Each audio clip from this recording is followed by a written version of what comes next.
In a relationship, when is honesty not the best policy? How do you balance what you want versus what you need? And is there something you need to say to your spouse, but can't find the right way to say it? If so, then you're in the right place. This is the Lunch with Sandy podcast. With nearly 20 years of marriage under their belts, Terrance and Sandy Jackson discuss a range of topics, provide valuable insights on relationships, and talk about the conversations married couples need to have. So what does lunch have to do with all of this? Well, it's a metaphor for how these conversations originally started. Speaking of conversations, let's get one going. Here's your hosts, Terrance and Sandy. Welcome to another episode of the Lunch with Sandy podcast, where we delve into various topics and offer insight from the perspective of a married couple. I'm Terrance. And I'm Sandy. And Sandy, today I want to go back and expand on a subject that came up in the last episode, and that is power dynamics in a relationship. But before we dive into that, please remember to follow the Lunch with Sandy podcast on your favorite podcasting app. Also, you can follow us on all social media at lunchwithsandy.com. Actually, it's not lunchwithsandy.com. It's just at lunchwithsandy. But there is a website, lunchwithsandy.com. There's nothing there, so don't go to it. Anyway, Sandy, how your weeding hands feel today? They hurt. Fingertips always hurt from weeding. See, now you got to stop moving away from the mic because you're going in and out. But I normally ask you what's going on, what's in your head, but I'm not giving you that opportunity today because when I ask that question, I don't feel that I get what I need. Well, I was going to actually respond with feeling freaked out that a spider bit me near my neck. They say you swallow, 100 spiders in your lifetime anyway, so I don't know why you'd be freaked out. He's probably trying to get in your mouth.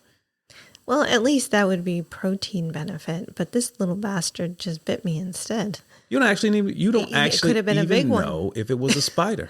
Could have been something else. Could have been.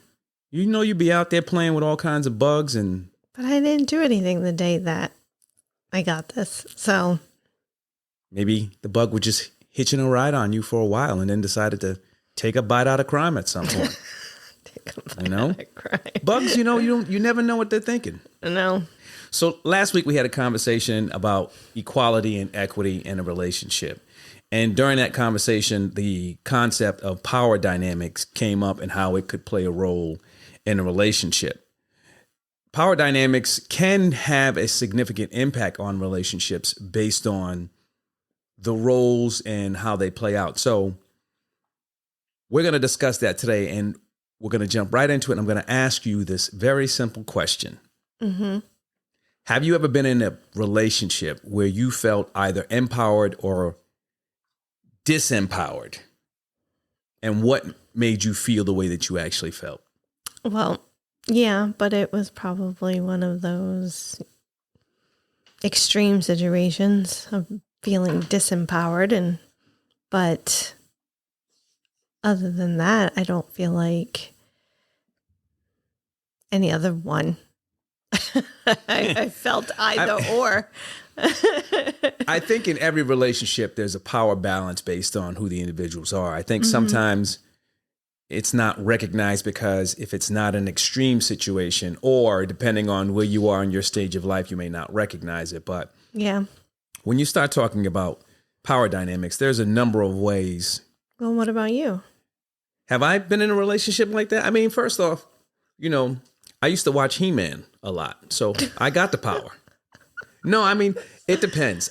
I've been in relationships where I don't want to say I felt disempowered or empowered, right? I think I phrased that question specifically for you to actually see what you were going to say. But I think sometimes you carry the power in certain situations or in certain aspects. And I think in other situations, there are other people who actually carry that power.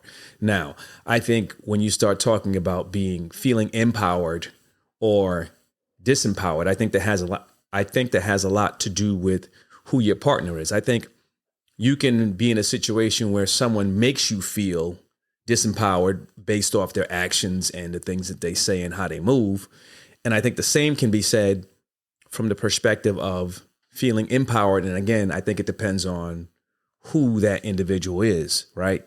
So When I think of power dynamics, I think they could manifest in a number of ways. And the one that I think is at the forefront of my mind is the social aspect of the power dynamic. When I think of the social aspect, I think of a situation where someone's involved with someone who has some level of status. Mm-hmm. And in a social setting, that level of status provides them with a certain level of power. But when I do think about the social aspect, again, it's not just one particular area.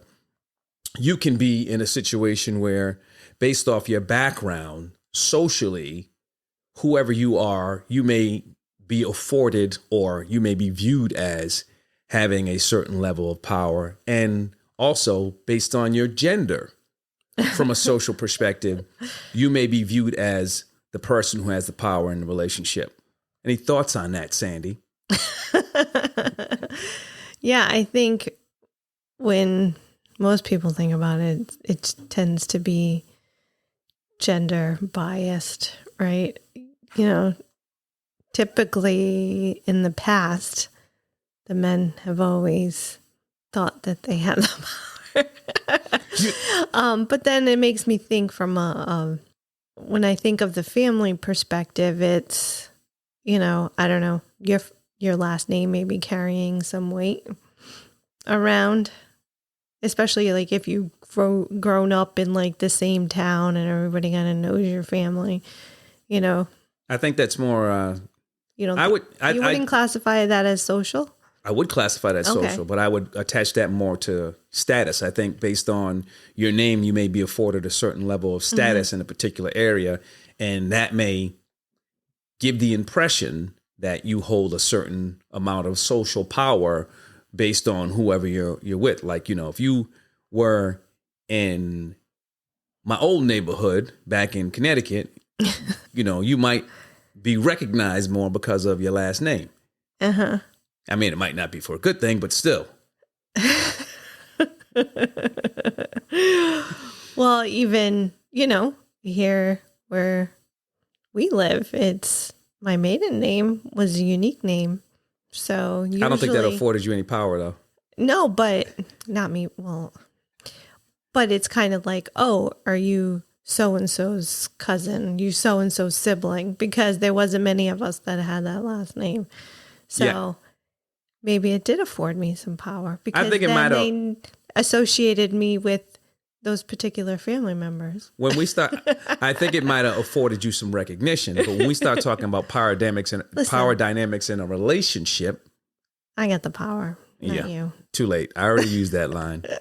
I think when most people think about the balance of power or power dynamics in a relationship, I think immediately they think of the financial aspect, or they think of they view it from the perspective that, okay, well, he who brings home the bacon or she who brings home the bacon has the last word.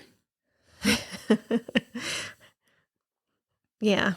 I feel like that's an idea that is a lot harder for people to walk away from. I feel like that one continues to rear its ugly head. What I will say is this, and I'll say this both from the financial perspective and I'll say from the social perspective. I think times are changing. I think when we start, particularly with the social and financial, if we start to think back historically, or we start to look at different generations, I think that the social aspect, particularly depending on where you are, that social aspect and that financial aspect from the power dynamics is starting to kind of dissipate a little bit with newer generations and, you know, the new structure of relationships or family.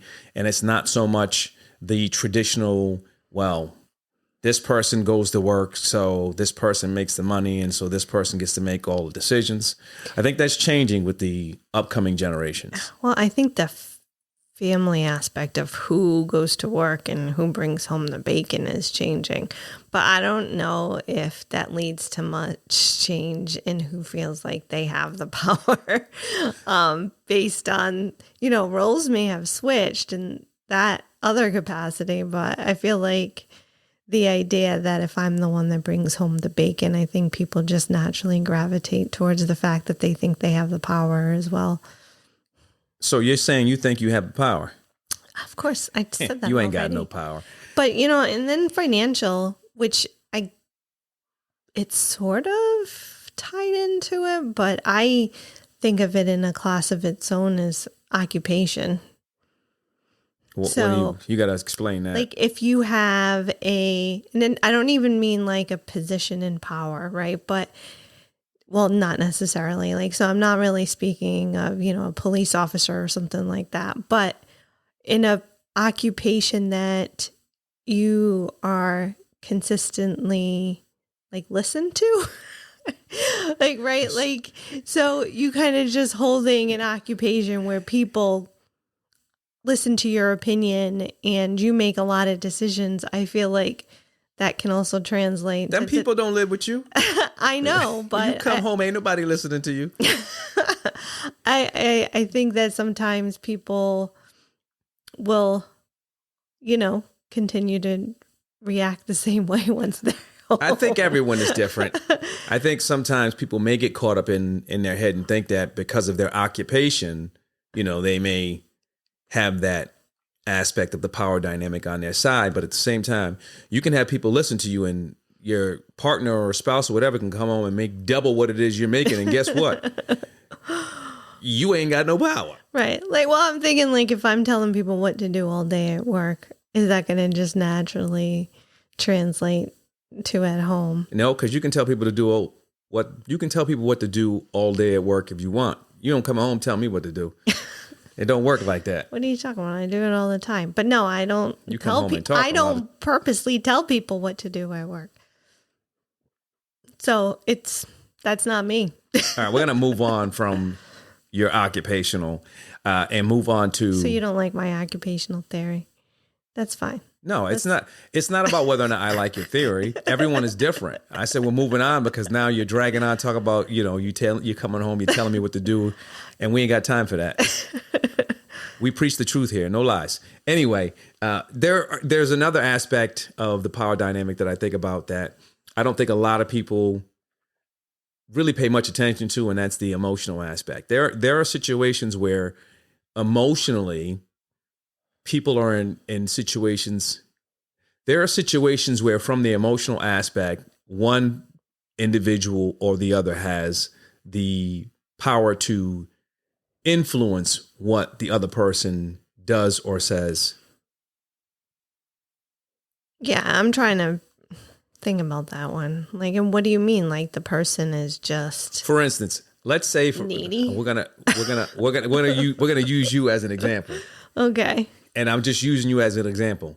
Let's say, for instance, on the off chance that you wanted something and you knew that all you had to do was cry and you would get your way, you would use your emotions to then influence your partner to do what it is that you want them to do. So partners acting like toddlers. I'm not saying that. What I'm saying is when you start talking about power dynamics, there's a number of different aspects that can splinter into. And I think that emotionally, that's one of those dynamics that can actually have an impact. Because again, if it's a situation where you use your emotions or it could be the verse where, you know that your emotions, I guess I really can't say that. We're gonna leave it at the example that I just. Okay, it made me think of something else, but yeah. Like what?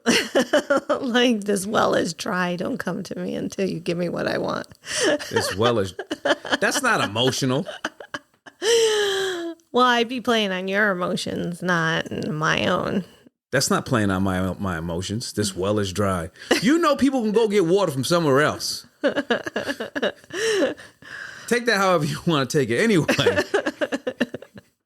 I personally wouldn't, but. Yeah, whatever. Again,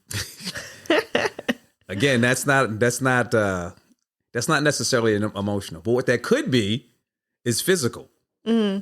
Now, you can look at physical from a number of different perspectives. You can be physically stronger than someone. And from that perspective, when you start talking about the power dynamics, physically, someone may have an imbalance based off their physical strength, or your well is running dry and physically someone has a need that you're withholding to assimilate or assume that you have some level of power based off you being able to have a faucet that you can turn off. I wonder if that actually works, to be honest.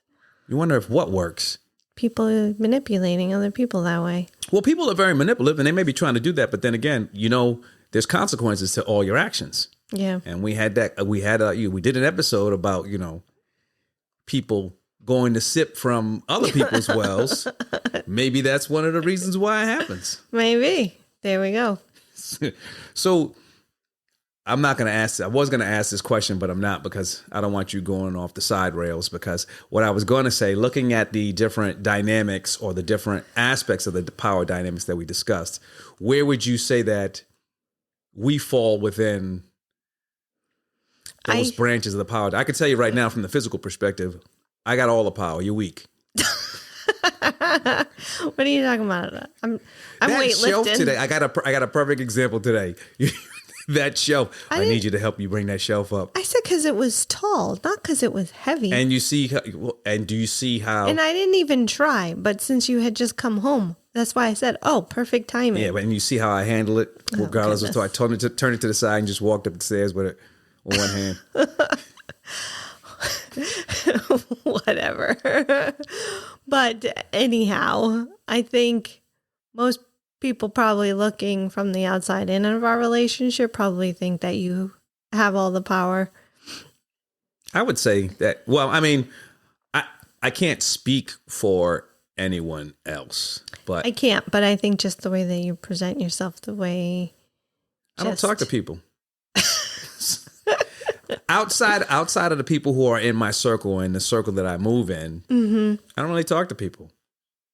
Like everyone at my job knows that I don't handle any of the finances. So even if the perspective is, okay, well, I may have all the power from the financial perspective, I wouldn't know because I don't do any of the banking. So, touche. You know what I mean? Now, from the social perspective, I would have to say on the social side, if we wanted to talk about the balance of power, I would say it depends on where we are. Mm.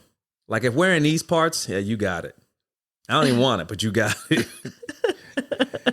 You got it. But if we're at events where my kind, and when I say my kind, I don't mean my kind, I mean the people that I move with, the people who are in those associations and things like that, then I would say from the outside looking in, it would appear that I have the power in those situations. Well, I even meant it from you can be vocal and direct. And I think, I can be. And I think oftentimes the kids think that you always say what goes. But at least the when kids they are were grown. I mean, when they were younger, well, even Ayla today, she thinks, I am pretty certain she thinks that you control all the power here. Yeah, well, she might be right. All right. So we were just talking about where the distribution and those dynamics of power might fall. Now let's talk about what happens if there's a situation in a relationship where there's an imbalance of power, right? Mm-hmm. So let's talk about the impact of an unbalanced power dynamic. We talked about how we feel the distribution of power is within our relationship, but in different relationships, power manifests itself in different ways. Is it fair to say that in particular situations or when it comes to particular different things, if there's an imbalance of power, then the person who has more influence will probably get more priority when you start talking about what it is that is being asked or whatever the decision is? Yeah, well, to be honest, it makes me even think back on our days of going to buy cars, right? Like, and I think naturally, because you're male, they turn to you, to have the conversation. Yeah, but that's right? from the outside. Yeah, but no, it just makes me think Yeah. of like situations similar to that. So, right, our situations have been from the outside, but it makes me kind of think from the inside too, right? Like, I'm the man, I should know about cars. And hence, I'm going to make the decision. I don't think that in that situation, I don't think it's more about being the man. I think it's more about, okay, well, if you hold the power from the perspective of maybe the financial perspective, or if you're viewed as having all the power in the relationship, then yeah, you make that decision. It's not necessarily because I'm the man, I know about cars, because there's a lot of situations where the women know a lot more about cars than the actual man does. For sure. So, But no, I was just using the car shopping analogy because, I feel like that's definitely a place and time where I see other people trying to kind of influence our relationship power dynamic, because they always turn to you first. And then you're like, oh, well, she needs to figure out the numbers. that's right. Because I don't do none of the banking. I do make the decision on the cars. I just don't make the decision on whether or not we're buying the cars. Right. So to me, it makes me think about, okay, well, if there's an imbalance of power in a relationship, is the same thing happening, right? Like the guy is just like, well, for whatever reason, obviously it's not because they have to know cars, but it could be that they have the, the gender power, the financial power, or whatever power, that they just automatically think like, oh, well, I got the power, so I'm making the decision. I think when it comes to decisions, I think ultimately each individual is different. But I do think that if you're in a situation where you feel like you have all the power, then when you start talking about the decisions that need to be made, you're going to put the priority on what you feel is best. Not to say that that's right, and not to say that everyone would do that, but I do think in some cases that may happen. So, or even just do it without consulting your partner. We probably have a dollar threshold between the two of us. Not that we've ever really talked about it, but like, oh, hey, I'm going to spend blank on blank, and we just tell each other. But I can't even buy a muffin without you freaking out. You knew that was coming. But, where it's like, oh, well, whatever. It doesn't matter what they think, because I'm just going to buy whatever it is that I want. So that's a good segue. Let me ask you this question. Do you think an imbalance in power can shape how couples communicate? Because I think I think there's two aspects of it. I think that right there is financially and communication. Yeah, I think that right there is more a communication issue as opposed to financial issue. Like I'm not even going to speak to my partner. So I feel like, yeah, it can cause definitely an imbalance there. I'm not going to ask their opinion. I'm not even going to give them a heads up. I'm just going to go do what I want to go do. I think that in those situations where even if you do communicate, the person who has the power has the opportunity to assert their opinions and dominate the conversations or any questions because they feel like they actually have the power. Yeah. And I think that if you're on the opposite side where you don't have that power, I think it is probably harder for you to voice your opinions and have your voice heard because you feel like you just don't have the power. You can't express your needs. Either that or you are expressing yourself and it's going to not get reciprocated, or you're constantly going to get kind of pushed to the side. And I think ultimately that could also end in resentment, right?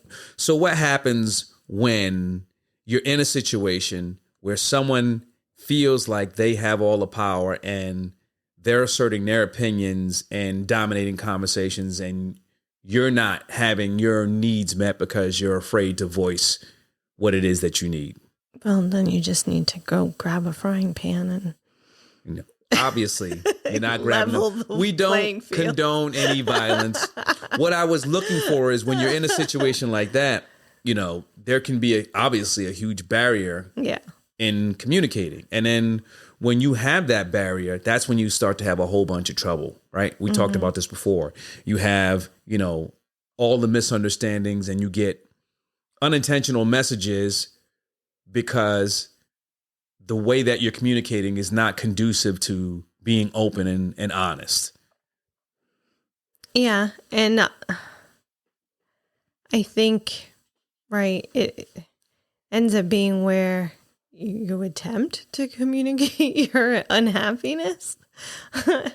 But, it also kind of makes me wonder, like, does it change the style of communication based on it? Like, because if you're expressing your opinion, like you said, it's needs are not getting met. Do you then have to like alter your style of communication, I guess? So the communication piece is important. But let me ask you this. Do you think that the person who is viewed as having, less power can be totally honest with the person who has more power? And the reason why I ask that is because communication is one thing, but you also got to consider support being impacted when someone has all the power. When I say support, I mean support for each other, support for yourself or your partner in a relationship. That's a good question. And I don't know if me personally, I could be that way. I would probably not be completely open and honest. And yeah, I'd probably end up, like I said, resenting you for it. When you're saying resenting me, you would end up resenting your partner for it. Yeah.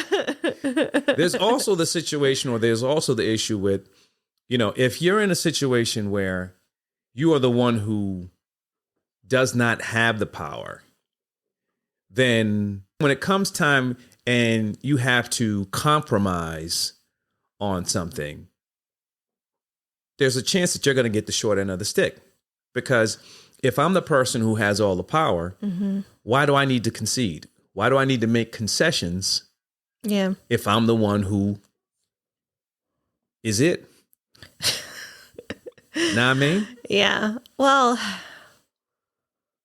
and that makes me kind of think of the fact, like, do they just stop, stop caring, stop just voicing an opinion, just like whatever, everything at that point? Because you're right. Like, if they're just going to get their way anyhow, like, what's the point? Yeah, it's possible. All right. So let's talk about how to address a situation when you feel there's an imbalance of power dynamics in your relationship. I'm going to toss it to you and I'm going to ask you this question, and I'm going to hope that you've actually thought about this question. How would you go about addressing it?